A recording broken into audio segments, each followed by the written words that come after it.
नमस्कार, आप सुन रहे हैं रेडियो हिंदुस्तान। मैं हूं आपके साथ उमा प्रभाकर। हमारे इस कार्यक्रम वैदिक विचार में आज का विषय है रामनवमी या रावण नवमी। इस बार भारत में हमने रामनवमी कैसे मनाई? हमने रामनवमी को रावण नवमी में बदल दिया। देश के कई शहरों और गांवों में एक समुदाय के लोग दूसरे समुदाय से भिड़ गए। यहाँ तक कि जवाहरलाल नेहरू विश्वविद्यालय के छात्र, जिन्हें देश में अत्यंत प्रबुद्ध माना जाता है, वे भी आपस में भिड़ गए। कई शहरों में लाठियां, ईंट और गोलियां भी चली। कुछ प्रदर्शनकारी पुलिस की ज्यादती के शिकार भी हुए। यह सब हुआ उसके जन्मदिन पर, जिसे अल्लामा इकबाल ने इमाम हिंद कहा है। इकबाल का शेर है राम के वजूद पे हिंदुस्तान को नाज, अहले नजर समझते हैं इसको इमाम हिंद। राम को भगवान भी कहा जाता है और मर्यादा पुरुषोत्तम भी, लेकिन राम के नाम पर कौन सी मर्यादा रखी गई? राम को सांप्रदायिकता के कीचड़ में घसीट लिया गया। इसके लिए हमारे देश के वामपंथी और दक्षिणपंथी तथा हिंदू और मुसलमान दोनों ही जिम्मेदार हैं।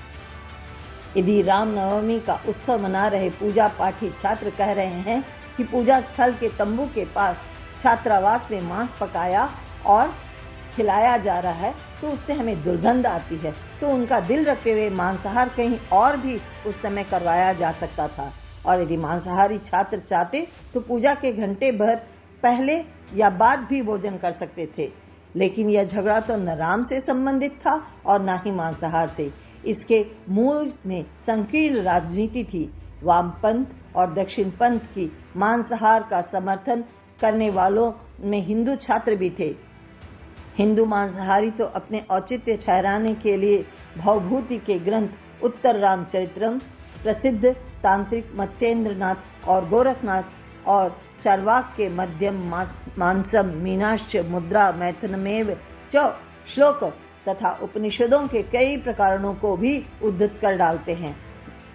वे वेद मंत्रों के भी मनमाने अर्थ लगा डालते हैं, लेकिन वे वैज्ञानिकों और अर्थशास्त्रियों के उन तथ्यों और तर्कों को मानने के लिए कभी भी तैयार नहीं होते कि मांसाहार स्वास्थ्य और अर्थव्यवस्था के लिए घाटे का सौदा है।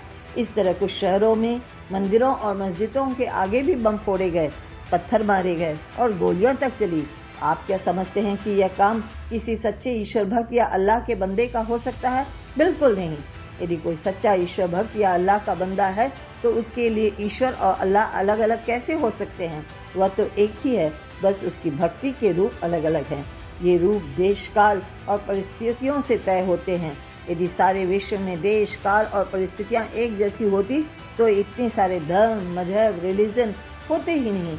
इस विविधता को धर्मांध लोग नहीं समझ पाते, इसलिए वे रामनवमी को रावण नवमी बना डालते हैं। किसी शायर ने क्या खूब कहा है, आए दिन होते हैं मंदिरों मस्जिदों के झगड़े, दिल में ईंट भरी है लबों पर खुदा होता है।